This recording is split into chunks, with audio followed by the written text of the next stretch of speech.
Assalamu alaikum to all the students who are here and watching my YouTube video. Today our topic of discussion is very important, as in today's lecture we will discuss about some basic terms which are being used in the different fields, including the dairy sciences, animal sciences and veterinary sciences. And according to my point of view, these terms are actually the base of any student which is being studied in these fields. So if you want to understand each and term, so kindly watch my today lecture carefully and don't skip any part. If you will skip, you will miss any important term. So we will start over today lecture with our most important and basic dua, Rabbi Zidni Ilma. We will start from the term breed, and I think we have learned this term many more times in our previous classes, including 9, 10, first year and second year. So the question is, what is breed? So breed group of the individual means living organisms having the different characteristics and belong to particular species cattle, and breed is Sahiwal and jersey. So in simple words, breed क्या है कि ये group है individuals का, मतलब कि living organisms का है, जिसकी जो है वो मुख्तलिफ़ खसूसियात हैं और वो एक ख़ास जो है वो स्पीशी से बिलोंग करता है, एक ख़ास नस्ल से बिलोंग करता है. अगर कैटल मतलब कि गाय एक नस्ल है, उसकी आगे वैरायटी है.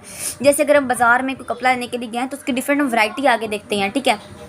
तो इसी तरह अगर जानवरों में देखा जाए तो हर एक चीज़ की अपनी वैरायटी होती है. तो कैटल है तो उसमें साहिवाल कैटल की उसकी वैरायटी है और एक उसकी जर्सी वैरायटी है, ठीक है. इस तरह की बहुत सी एग्जांपल्स हैं, लेकिन हम यहाँ पर सिर्फ 2 एग्जांपल्स देखेंगे. So next term is species. It is the group of the individuals having the similar characteristics which can produce fertile offspring by mating. So one clear difference in between these terms is, here the living organisms having the different characteristic and belong to the particular species. Here the living organism but have the similar characteristics which can produce fertile offspring by mating. In simple words, हम क्या कह सकते हैं कि ये कोई भी ऐसे जिंदा जानदार हैं जो कि जिनकी जो कैरेक्टरिस्टिक्स हैं वो एक जैसी हैं और वो प्रोड्यूस करते हैं फर्टाइल ऑफस्प्रिंग, मतलब ऐसी ऑफस्प्रिंग जो आगे जाकर बच्चे पैदा कर सकते हैं मेटिंग से. तो अब इसमें जो है वो एग्जांपल हम दे सकते हैं कैटल की, बफलो की, शीप की, गोट की. उसके बाद herd. What is herd? It is a group of the animals belonging to a single species. Means के any animal which will belong to any single species, any specific species. Means this term is basically used for the cattle and buffalo. Next term is flock. Flock is also defined as the group of the animals belonging to a single species, but this term is mostly used for the birds like poultry birds. If we see the group of the poultry birds, then we will say it is the flock of the poultry birds. This term is also used for the sheep and goat. Next term is sire. What is sire? It is the male parent. Means in simple words कि अगर कोई भी male parent है, for example in cattle buffalo, तो वो क्या होगा? सायर होगा.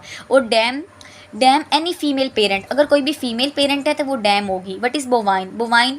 Bovine is the basically term which is used for the cattle and buffalo. गाय और भैंस के लिए जो टर्म यूज़ होती है उसे हम बोवाइन कहते हैं. Ovine it is the basic term which use for the sheep. Sheep किसे कहते हैं? भेड़ को. Caprine it is the basic term use for the goat के लिए यूज़ होती है. ओवरऑल गोट के लिए no matter female and male, basic term use overall. Equine is use for the horses और feline use for the cat. In this topic we will discuss about the bovines. As we discussed earlier about this term, it is about the cattle and buffalo. The bovine male is called the sire and the bovine female is called the dam, and the process of giving birth is called the calving. Okay मतलब कि जिस process में ये अपने बच्चों को पैदा करते हैं उस प्रोसेस को हम कहते हैं कि वो हमारे पास क्या है? वो हमारे पास काल्विंग है. यंग वंस मतलब कि जो इनके बच्चे हैं उन्हें हम काफ कहते हैं. Gestation length. What is the gestation length? Length है ना, ये हमारे पास होती है उसकी जो प्रेगनेंसी का ड्यूरेशन होता है, मतलब कि हमने अगर अपनी कौ या बफलो की मीटिंग करवाई है, शिप या गोट की, तो उनका जो प्रेगनेंसी ड्यूरेशन होता है उससे हम गेस्टेशन लेंथ कहते हैं, ठीक है. अब ये जो हमारे पास काउ है उसके अंदर ये 9th मंथ +- 10 डे होता है. बफलो के अंदर ये 10th मंथ +- 10 डेज होता है. अब ईस्टर साइकिल क्या होता है? ईस्टर साइकिल हमारे पास ये होता है कि ये हमारे पास रीअकरिंग पीरियड होता है sexual receptivity in which the ovulation occur. मतलब इसमें क्या होता है कि फीमेल जो है वो सेक्सुअली तौर पर रिसेप्टिव होती हैं, एक्टिव हो जाती हैं, इसमें ओवुलेशन अकर होती है, फिर उनकी मीटिंग करवाते हैं और बाद में प्रेगनेंसी हो जाती है, ठीक है. उसे हम ईस्टर साइकिल कहते हैं. बोवाइन के केस में ईस्टर साइकिल 21 डेज है. Next term is oestrus. अब जो हमारे पास ईस्टस है ये एक फेज़ है ईस्टर साइकिल की, ठीक है. इसके अंदर जो है वो ओवुलेशन होती है, इसके अंदर एनिमल हीट में आता है, एनिमल जो इसमें वो वो अक्सर आदमी कहते हैं कि जानवर बोल पड़ा, जो बाल्विंग का प्रोसेस होता है, बोलने का प्रोसेस होता है, उसे हम ईस्टर्स कहते हैं। वो क्या होता है कि वो 12 hours after end of the Easter, मतलब ईस्टर्स के एंड के 12 आवर्स के बाद जो है वो ईस्टर साइकिल के एंड के बाद 12 आवर्स जो है वो ईस्टर्स का ड्यूरेशन होता है। इसके अंदर ही हम मीटिंग करवाते हैं मेल की फ़ीमेल के साथ, और इसके अंदर ही जो है वो अगर प्रेगनेंसी अकरिंग होती हो तो इसके बाद प्रेगनेंसी हो जाती है। इसमें हम आर्टिफिशियल इंसेमिनेशन करवाते हैं या फिर नेचुरल मीटिंग करवाते हैं। Process of giving birth is called the lambing. अब जो यंग वंस क्या होते हैं, यंग वंस इनके बच्चों को वो लैम्स हैं।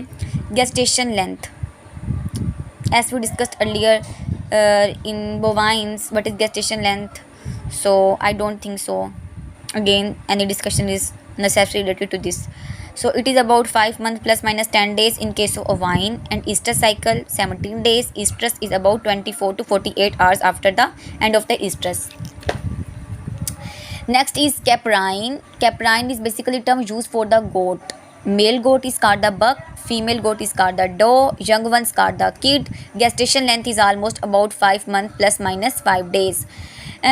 जो एक यंग मेल होगा ना इसका कैप्राइन का, उसे हम कहते हैं कि वो हमारे पास एक बक है, मेल जो होता है उसका, और फीमेल को कहते हैं कि वो एक हमारे पास डो है, ठीक है। उनका यंग वन जो इनका बच्चा होता है उसे किड कहते हैं, और जो प्रोसेस होता है जिसके ज़रिए से ये पैदा होता है उसे हम कहते हैं कि वो हमारे पास किडिंग है, ठीक है। Term is canine. In case of canine, male called dog, female called bitch, young ones called pup. Mostly people say puppy. It is called pup. And gestation length is 2 months plus minus 5 days. Easter cycle is 6 months. Estrus is 2 to 9 days. And process of giving birth is whelping. One most important thing is that कि in every animal gestation length is different, easter cycle is different, estrus is different, as some are the large animals, some are the small animals. So according to this you have to remember all these terms on your fingerprints. Feline is basically a term used for the cat family. Male is called Tom, female is called queen. Process of giving birth is called queening. Young ones called the kitten. And gestation length is almost 2 months plus minus 5 days. Almost too much smaller gestation length is in case of the cat. Each cycle is 19 days. Estrus is almost about 14 days. Other terms which are generally used in the field one is the litter. Litter means multiple offspring produced at a single birth. Means in simple word कि बहुत से offspring जो हैं वो एक ही साथ पैदा हो रहे हैं। ये मोस्टली किस में होता है, गोट में या शिप में, जहाँ पर एक साथ 2 या 3 जो हैं वो बच्चे पैदा हो जाते हैं।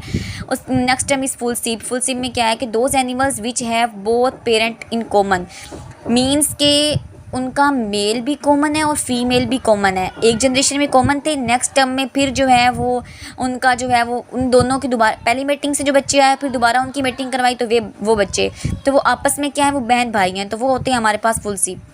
Those animal which have one parent in common means that कि अगर हमने उनकी दफ़ा मीटिंग करवाई है तो उसके बाद उनके जो वो बच्चे थे उसके बाद हमने फिर उन्हीं पेरेंट्स की दोबारा मीटिंग करवाई है, लेकिन उसमें क्या हुआ है कि मेल वही रहा है, फीमेल चेंज कर दिया है, या फीमेल वही रहा है और मेल चेंज कर दिया है, तो वो फिर उनके जो बच्चे होंगे वो आपस में क्या होंगे, हाफ सिप होंगे, फुल सिप नहीं होंगे, बिकॉज उनके जो पेरेंट हैं वो एक कॉमन है, दोनों कॉमन नहीं है। इंटैक्ट मेल को कहते हैं एक फुल मेल को, एक अनकास्टेटेड मेल को, जो कि कास्टेटेड मेल जो होता है वो मेल होता है जो प्रोड्यूस नहीं कर सकता, ठीक है। उसकी हम कास्टेशन कर देते हैं क्योंकि हो सकता है कि वो इतना अच्छा नहीं होता या कि उसकी प्रोडक्शन इतनी वेल नहीं होती कि हम उसे आगे यूज़ करें फार्म फील्ड में, तो इसलिए हम लोग जो है उसकी कास्टेशन कर देते हैं। तो इंटैक्ट मेल कहते हैं एक मुकम्मल मेल जो होता है उसे हम अनकास्टेटेड मेल कहते हैं। Immature female that have not become the parent yet, एक ऐसी फीमेल जो अभी तक जो है वो पेरेंट नहीं बनी वो इमेच्योर फीमेल कहलाती है। Castrated male of the cattle. In case of cattle, any castrated male which is unable to produce offspring, which is no more fertile, is called the steer. Used for the uncastrated mature bovine male. Bovine cattle and buffalo. अनकास्टेटेड मतलब कि वो reproduce कर सकता है तो वो bull है। Wether used for castrated male of the other sheep और goat. Gelding castrated male of equine family. Equine family means horse, अगर उनका कोई भी कास्टेटेड मेल होगा तो वो जेल्डिंग कहलाएगा। ड्राफ्ट क्या है कि male horse used for the work and gelding is castrated male of the equine family. Equine term use for the horse, no matter male and female, general term used for horses. Colt, a young male equine is called the colt. Okay. Culling, removal the unreproductive animal from the group. Some animals are unreproductive and some animals are not good for the farmer, so they remove them from their farm either they sell them and either they kill them. So this term is basically use for those animals culling. In simple words culling एक ऐसी term होती है मतलब अगर animal बीमार हो गया है और उसमें कोई ऐसी बीमारी आ गई है कि हम उसे अपने फार्म पे किसी सूरत में नहीं रख सकते तो हम उसे कल कर देंगे, या फिर हम उसे जो है वो अपने फार्म से रिमूव कर देंगे, तो उसके लिए भी हम जो है कल का टर्म यूज़ कर सकते हैं. पोल्ट्री बर्ड्स के केस में क्या होता है कि हैन, फीमेल चिकन बर्ड को हम लोग हैन कहते हैं. Rooster, a male chicken also known as the cock rooster. Capon कहते हैं कि castrated male rooster means which is unable to reproduce. Clutch, a set of the egg being hatched, जिन्हें हम हैच करवाना है उसे हम क्लच कहते हैं. Moult, the act of losing feathers. Hen के केस में क्या होता है कि वो अपने फीटर्स को लूज़ करना स्टार्ट हो जाती हैं. ड्यूरिंग मोल्टिंग उनकी प्रोडक्शन बिल्कुल जीरो पे चली जाती है, फिर मोल्टिंग के बाद उनकी प्रोडक्शन अगेन आ जाती है. तो मोल्टिंग की टर्म यूज़ होती है कि जिसमें वो अपने फीटर्स को लूज़ करना स्टार्ट कर देती हैं. Layers, use to produce egg. जो हैंस होती हैं जो कि एग प्रोड्यूस करती हैं, फर्टाइल एग, वो लेयर्स होती हैं. और ब्राइलर, अगर हमने उनसे मीट लेना है, हमने उन्हें चिकन लेना है तो उनको हम लोग ब्राइलर कहते हैं और उन्हें हमने मीट के तौर पर रेस करना होता है. So much for watching my today YouTube video. If you find any difficulty, any confusion in my today lecture, kindly ask me in a given comment section. I will clear your all issues. And until the next lecture, best wishes for you and good luck and take care and Jazakallah khair.